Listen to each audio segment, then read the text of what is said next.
Qué buena onda que le encendieron a estos que son sus sótanos del joder, este programa que semana con semana le muestra su amor incondicional a cada partido político y candidato genérico X que se acerca a buscar un puesto de elección popular, pero que en esta temporada estamos tratando de desintoxicar aquí de toda esa clase, ¿no?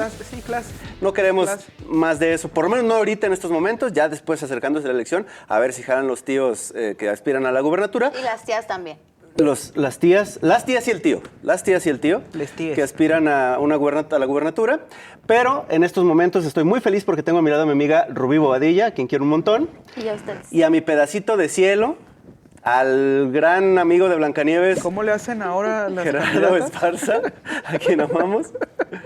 Y en esta ocasión tenemos a un invitado, sí, especial, muy especial. Perfiles que sí importan. Porque son perfiles que le ayudan a la banda, ¿no? Gente decente, Es gente decente que no está, pues, tratando de jodernos con el erario, ¿no? Firmando documentos, haciendo diciendo videos. que... No pueden recoger esto, no pueden arreglar la calle, no hay agua. Diciendo que ellos iban a sacar a los corruptos de antes. No. Este señor ha trabajado, ha hecho calle y está haciendo una labor humanitaria muy chida que tiene que ver con la agenda migrante, que además está en boga en estas ocasiones. Es un problema pues que está escalando en dimensiones y lo digo problema como un tema que el Estado tiene como legado de responder, ¿no? De resolver además. Pues nada, muchísimas gracias, Luis Alejandro. Luis Enrique González, discúlpame. Es el director de FM4, Paso Libre. Muchísimas gracias, Luis. No, pues gracias a ustedes, a los tres, por el espacio y encantados aquí de dialogar en los sótanos del poder. Recuérdanos cuánto tiempo ya tiene FM4. Empezaron ahora sí que como un grupo de personas que acudía cada cierto tiempo, luego cada semana, y que ahora es una asociación constituida en todo. ¿Y qué hace además? Porque mucha gente no sabrá que existe una asociación civil que es FM4, Paso Libre. ¿Qué hace y desde cuándo, como dice Rubí? Bueno, nosotros nos llamamos Dignidad y Justicia en el Camino AC, es el nombre legal, popularmente conocido como FM4 Paso Libre, y somos una organización no gubernamental que tenemos más o menos ya como 16 años de haber iniciado. Iniciamos un grupo de estudiantes de distintas universidades aquí de Jalisco, tanto las públicas, la pública como las privadas. Empezamos a generar este modelo de atención humanitaria a partir de voluntariado que hicimos en casas de migrante en el norte y en el sur del país, ¿no? Saltillo, Reynosa, Tapachula, Tijuana. Estuvimos en distintas casas de migrante en su momento y después entre el 2007 y 2008 empezamos a atender humanitariamente, así como lo hacen las patronas en Amatlán, Veracruz, claro. Directamente en vías. Ese mismo modelo, hubo una señora icónica que nos ayudó en su momento, doña Adela, que tenía su vivienda. Que esté. Se está todavía y le mandamos un cordial y un abrazo muy solidario. Ella nos prestó su cocina en su momento y con doña Adela empezamos a cocinar y de manera no tan articulada empezamos a entregar ayuda humanitaria en vías y así estuvimos chambeando como 2007, 2008 y para el 2009, justo con una coyuntura que se dio en el ITESO que se le denomina el Día de la Comunidad Solidaria, pudimos hacer una colecta tanto de bienes en especie como donativos económicos. Y con esos donativos económicos pudimos hacer dos cosas. Una de ellas, constituirnos legalmente con el nombre que tenemos, Dignidad y Justicia en el Camino AC. Y la otra fue que pudimos rentar una bodega, nuestro primer centro de atención ayuda al migrante, que era un comedor, en la calle de Inglaterra 180B, entre justo Quetzal y Colón. Cerquita de la colonia del Fresno, además. Claro. Justo donde está hoy en día la estación del 622, donde tiene el paradero el 622. Por ahí, en ese espacio que ustedes saben que hay es una Exxon industrial, donde había un peculiar olor entre galleta y tiner, ¿no? Porque hay una galletera ahí. Dependiendo los gustos de cada quien. O ¿por qué no los dos? Había menú abierto. Ajá, entonces, en ese contexto, pues periférico, empezamos a tener nuestro primer comedor y de manera muy desarticulada, pero con mucha voluntad, empezamos a atender de lunes a sábado, 5 horas de lunes a viernes. Cuando dices atender es darle acogida y alimento a la comunidad migrante, ¿no? Sí, mira, el modelo de atención, no inventamos el hilo negro, por eso justo hablo nosotros somos producto de toda esa acción humanitaria que estuvimos viendo en su momento cuando fuimos voluntarios en otras casas.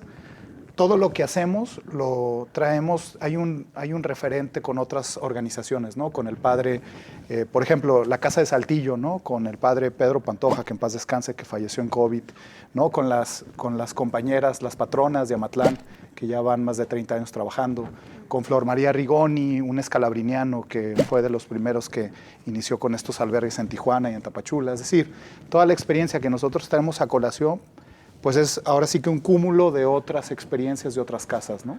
Ay, perdón, no, dale. ¿Por qué elegir la agenda migrante? Porque entiendo que, no sé si sepan, pues, pero existe un Instituto Nacional de Migración, Sí, claro. ¿no? Se supone, en la teoría, que este instituto tendría que asistir también, ¿no?, a la comunidad migrante, lo cual evidentemente están muy rebasados, pero no es una duplicidad de esfuerzos con una institución ya gubernamental con presupuesto y asignaciones y facultades legales. Y que a lo mejor nos va a explicar que precisamente, o a lo mejor el Instituto Nacional de Migración más lo que hace un poco es perseguir, y lo que hacemos en la organización es ayudarles para que puedan continuar su paso. ¿Sí existe eso? Sí. Sí. Bueno, voy a utilizar la primera expresión que yo te escuché cuando iniciaste del problema. La movilidad humana es un fenómeno social. Correcto. Que ha acompañado a la especie humana desde que el primer homínido que emergió en Etiopía, lo que es Etiopía, ¿se acuerdan en el 74 cuando esos arqueólogos encontraron a quien denominaron después de un viaje de LSD a Lucy, ¿no? Por la rola de Lennon y MacArthur, Lucy in the Sky with Diamonds. Ese fue nuestro primer vestigio como humanidad, ¿no? Y ese homínido fue cruzando fronteras y barreras, el estrecho de Bering, hasta tener los procesos migratorios que tenemos, ¿no? Lo que quiero decir con esto... ¿Entendiste? ¿Menso? Lo que quiero decir con esto es que la movilidad humana ha sido un fenómeno que nos ha acompañado, nos acompañará y nos seguirá acompañando como especie. Lo interesante es que los estados nacionales modernos problematizamos esa agenda y no la tratamos como un fenómeno, sino que los estados nacionales empezamos a hablar con estos conceptos irónicos de soberanía, de fronteras, para solamente un tipo de personas que van migrando por el mundo, ¿verdad? Los blancos europeos. Las personas con movilidad Adineradas. legal, se puede decir. Es que es bien interesante. Les voy a hacer un ejercicio de esto aquí. Mira. Ay, no nos va a exhibir. No. Simplemente. Ay, qué Este es un nervios. ejercicio bien Si interesante quieres, para que nomás veas ahí sabe, ¿eh? cómo contabilizamos a las personas en la narrativa. Yo digo una nacionalidad, perdón, yo te digo migrante, ¿qué nacionalidad te imaginas, Rubí? Pues yo creo que todas, ¿no? Pero una en específico. Pues es que Migrante, yo ¿qué te diría suena? México. México. ¿Migrante? No, pues te imaginas Centroamérica. ¿Migrante? México también. México. Fíjate, entonces. Ahora yo te voy a decir extranjero. ¿Qué nacionalidad te imaginas? Extranjero. Algún europeo. Extranjero. También. Sí, Extranjero. Estados Unidos. Bueno, migrante y extranjero para el derecho internacional es un sinónimo. Órale.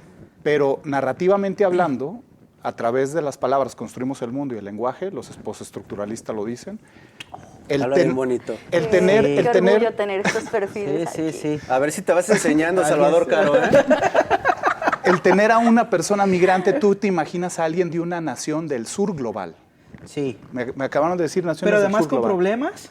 Con problemas económicos y con ¿Políticos? necesidad, Sí. Políticos, y claro. con necesidad de migrar hacia el norte global. Pero cuando tú hablas de extranjero, tú te imaginas una nacionalidad del norte global. Por eso todos aspiramos a ser extranjeros fuera de nuestro país, a ser migrantes. Claro, por eso también el tema, y extrapolándolo muy hacia arriba, hacia Europa, los ucranianos fueron muy bien recibidos Claro. versus un salvadoreño, ¿no? Que ambos solicitaban la condición de refugiado. Los ucranianos huían por una guerra realmente infame Ajá, con imperialismo ruso hacia su país, migraban por una cuestión de Y violencia. tenían las puertas abiertas. Y los salvadoreños, que están migrando por condiciones generalizadas de violencia, aquí solicitaban refugio y fueron tratados esas Bueno, dos ya diásporas no, ¿no? de forma La distinta, situación ¿no? se ha relajado en cuanto a la migración de, Es que están todos de la carne. de salvadoreños, ¿no? Bueno, pues ha habido un estado punitivo, ¿no? Pero déjame nomás para terminar esto de la exhibirte, función... de exhibirte. Sí, échale. La función del Ya INAMI. termino de romper de tu madre. Échale. No, la función del INAMI. Tú entonces preguntas, si entonces, ¿por qué existe un Instituto Nacional de Migración y existen ustedes, sociedad civil? Bueno, porque en esta problematización que ha hecho el Estado Nacional Mexicano, para el Estado Nacional Mexicano, las personas en movilidad por México, para ellos es importante detenerlas, contenerlas y deportarlas. Esas 3 palabras son explicarte la política migratoria que tiene el país. Ya. Mientras que la sociedad civil lo que buscamos es que estas personas ejerzan su derecho a migrar o a no migrar y que lo hagan en las mejores condiciones. Esto que hacemos, cubrimos un vacío que el Estado Nacional no tiene. Oye, nada más decías, detectar, contener y regresar. Detener, contener y deportar. Ok. ¿Qué diferencia hay entre la política en esta materia mexicana y, por ejemplo, lo que impuso el gobierno de Estados Unidos? Por lo menos en el análisis, y bueno, para eso la Universidad de Guadalajara tiene académicos muy renombrados, el doctor Jorge Durán, la doctora Ofelia Wu, ¿no? La doctora Patricia Arias, entre varios, Alejandro Canales del CUSEA. Mira, en 30 años de análisis de política migratoria entre relación México y Estados Unidos, esta triada de la que les menciono ha sido la constante. Es una copia. Es una constante. Sin importar los gobiernos republicanos o demócratas en Estados Unidos, se ha subido o bajado la intensidad de esto, pero se ha mantenido.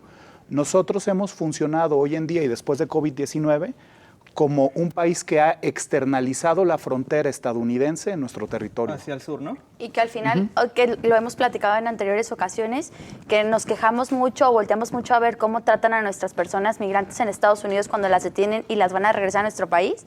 Decíamos, ¿cómo es posible que los tengan en especies de jaulas, que los tengan en cuartos hacinados, ¿no? Y que al final de cuentas, pues las condiciones aquí para las personas de sur no es la misma. No. Bueno, pues y lo hace vemos. No mucho fallecieron justo eso. Detenidos, ¿no? Pero aquí vamos a hacer un matiz. Fueron asesinados 40 personas en la estación de Ciudad Juárez, Chihuahua, en mayo del año pasado, ¿no?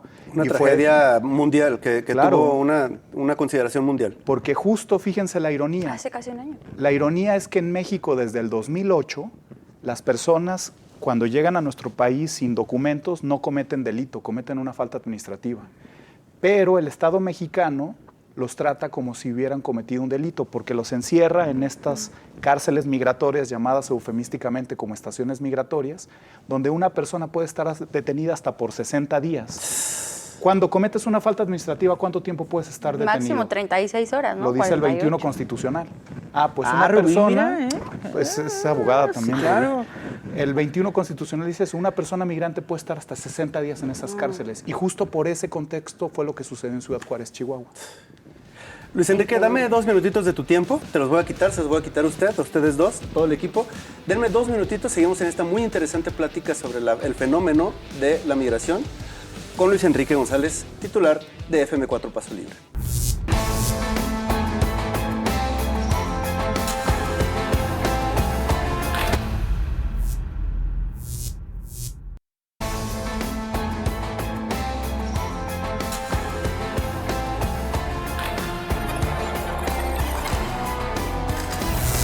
Gracias por estar de vuelta en su programa Los Sótanos del Joder. De verdad, no seríamos nada sin sus vistas. Así es que les invitamos a que consuman este programa semana con semana a través de nuestras redes sociales y, por supuesto, en la señal de Canal 44. Hoy tenemos un invitado de verdad de lujo porque ahora sí, porque estas personas que están viniendo en esta temporada de verdad inigualables.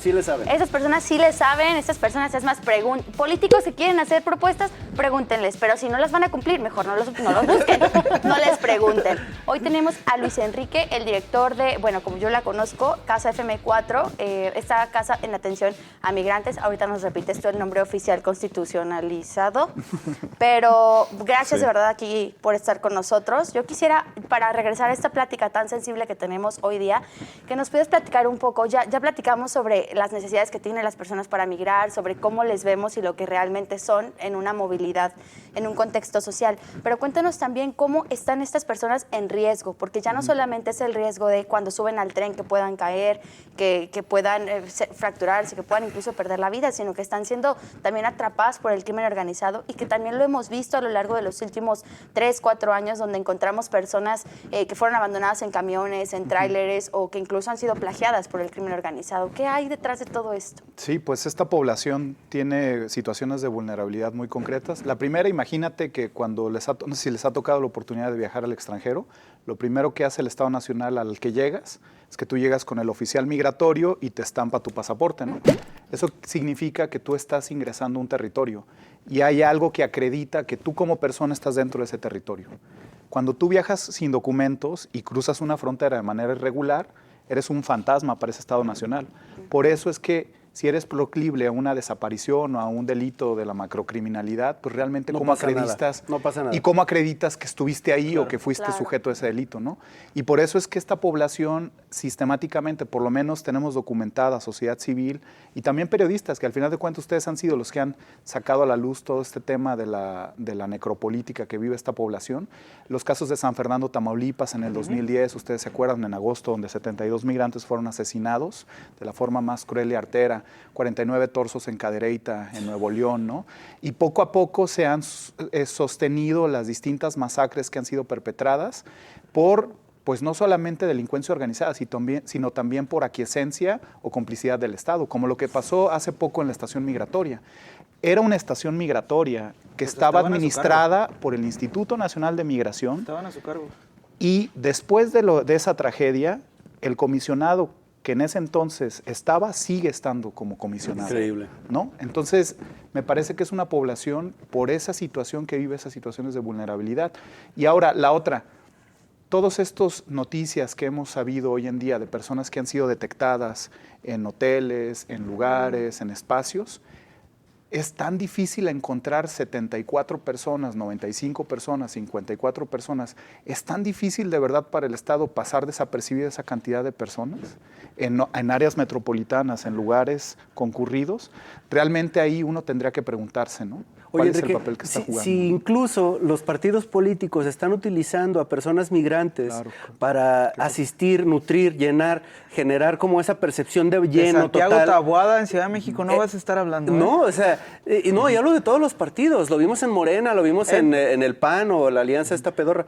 Pero entonces, todo eso lo hemos visto desde los partidos políticos, que se supone que son los quienes nos enseñan ciudadanía, democracia, participación social, ¿no? Entonces, si desde la raíz está, simplemente no se percibe la realidad de las personas como tal, pues ¿qué esperamos cuando lleguen sus representantes al ejercicio de gobierno a hacer nada para ellos? Y cuando solo se toma la agenda migrante Como botín político. como botín político y como, fíjense, cuando se estudian los fenómenos migratorios se habla de flujos migratorios. Hay flujos de origen, de tránsito, de origen y de retorno, 4 flujos, ¿no? Y también hay causalidades.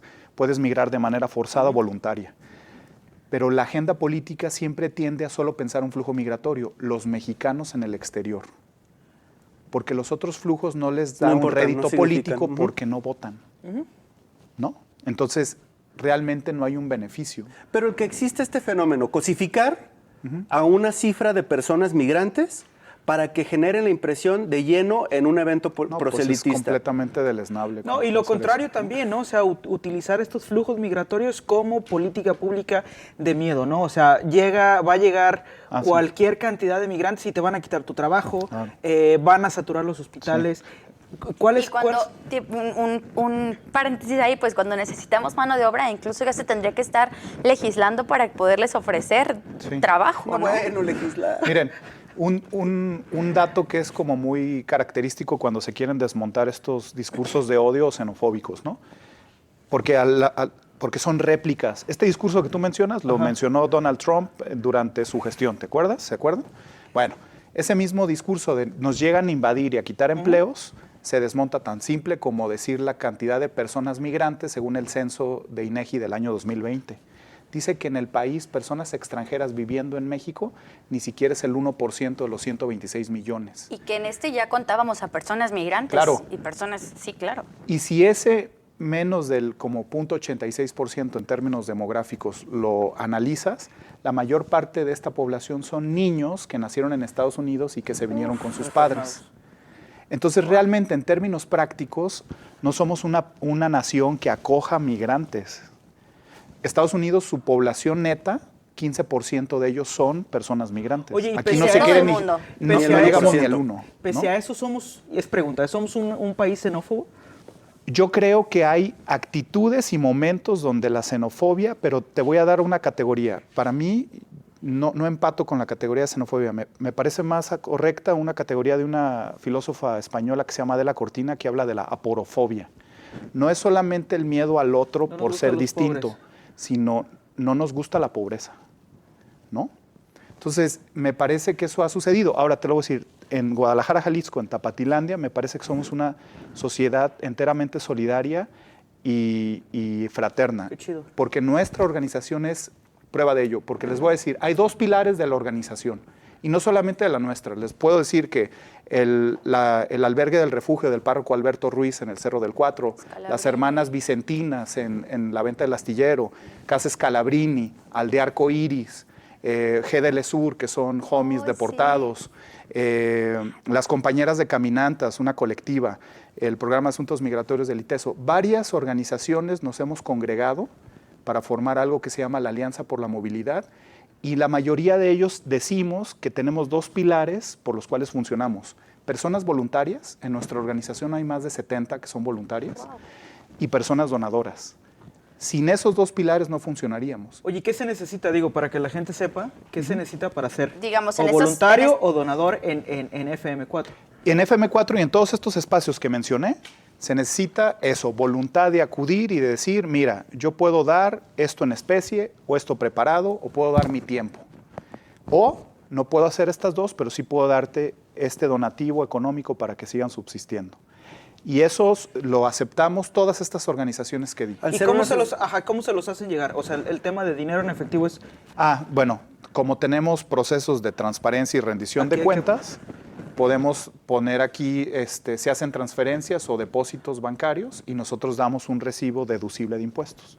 Nos dan sus datos fiscales y nosotros Ya. damos, ¿no? Hay todo un proceso de transparencia. ¿Hay algún apoyo del Estado en estas asociaciones? Yo te diría de la que yo represento, particularmente en 14 años, claro, hemos bajado algunos apoyos del Estado muy particulares o peculiares, dependiendo del régimen en turno. Te podría decir que hace poco hubo una convocatoria muy interesante por parte de la Dirección de Diversidad Sexual, de la Subse de Derechos Humanos, que justo nos apoyó para poder modificar una habitación dentro de la casa para hacer una habitación para la comunidad LGBTI+. Órale. Eso fue un apoyo que tuvimos de parte del Estado. Al inicio de este sexenio, también con el gobierno estatal, participamos en una convocatoria para documentar casos de discriminación con la propia Subse de Derechos Humanos. Eso también entramos en un proyecto. Qué chido. Y con los otros regímenes que ha habido antes de este gobierno, hemos participado, pero en cuestiones muy focalizadas. No hay un apoyo continuo, cotidiano, eso nunca ha sido así y no ha sido lo que aspiramos, ¿no? Oye, y para mantener la independencia. En todos estos años, ¿cuál ha sido como la percepción? ¿Hay más migrantes? ¿Menos migrantes? Claro, el flujo migratorio, en los procesos migratorios Mesoamérica, Norteamérica, en la región, han aumentado a partir de la precarización de las condiciones, y yo les diría que después de la pandemia de COVID-19 ha aumentado la expulsión de esta población. Les voy a dar como un indicador. El número de solicitantes de la condición de refugiado en México en el 2013 era de 1,000. Sí. En el 2023 llegamos a las 140,000 solicitudes. Eso te habla de un incremento exponencial de personas que se están movilizando por el país. En términos concretos, sí. Ahora te voy a decir otra característica. Una ciudad chiquita. El flujo migratorio ha cambiado. Inicialmente nosotros empezamos a atender 2008, 9, 10 a varones. El bono demográfico centroamericano es el que atendíamos, ¿no? Varones jóvenes, solteros, que iban a Estados Unidos. Poco a poco esto fue cambiando. Llegó la feminización del flujo migratorio. Empezamos a atender también mujeres, ¿no? Por ahí del 10, 11, 12, 13, 14. Para el 15, 16, familias. Y después de la pandemia ha sido un flujo mixto, ¿no? O sea, Incluso todo- viajan con sus bebés. Con sus bebés, así tenemos en el albergue. ¿Cuáles son las principales razones que te dicen por las que quieren viajar? Particularmente su meta es Estados Unidos, ¿no? Me parece que sí, la mayor parte del flujo migratorio tiene una percepción de que quiere ingresar a Estados Unidos. Pues mira, vamos siendo muy concretos y pragmáticos. La brecha salarial entre México y Estados Unidos, Es amplia. Claro. digo, no tienes que tener un PhD en economía para tener esa elección racional de irte a Estados Unidos, ¿verdad? Sí. Pero muchos de ellos no van a conseguirlo, entonces ven en México otra opción para quedarse, porque ahora vamos de las causas. Digamos que hay 3 causas que manifiestan y que pueden estar imbrincadas o conectadas. La cuestión económica, una cuestión de violencia y también cuestiones o fenómenos medioambientales. Pero a veces hay ocasiones que estas 3 están entreveradas, ¿no? Como Haití. Por ejemplo, con Haití, cuando sucedió en el 2010 el terremoto, generaron condiciones de violencia que hizo que la gente se expulsara, ¿no? Entonces puede ser así es como lo pudiéramos englobar, ¿no? Y, digamos, hace unas semanas el gobernador de aquí de Jalisco reconocía que están identificando alrededor de 100 personas por semana, migrantes nuevas. O sea, en este sentido, ¿cómo les puede el Estado ayudar? Porque decían, ya estamos en comunicación con el Instituto Nacional de Migración. Pues sí, pero ¿qué vas a hacer? Reconocía O sea, además que estaban rebasados, ¿no? Que era imposible Además. para el Estado, con sus herramientas propias, hacerle frente a este fenómeno, ¿no? Claro, y máxime porque, insisto, no se ha generado una estructura de atención como integral para esta población, ¿no? Hasta hace poco, el siguiente mes se va a inaugurar un albergue para adolescentes y familias. Oh, wow. Por parte del gobierno del estado, por parte del DIF, ¿no? Eso es algo muy interesante que aplaudimos. Pero te diría que antes de eso no existía un albergue desde el estado para atender a esta población. Te voy a decir, el único albergue que ha atendido y que también ha sido muy solidario con la causa es un albergue del municipio de Guadalajara, que se llama Cadipsi, ¿no? Pero en ese lugar atienden personas en situación de calle y personas en movilidad.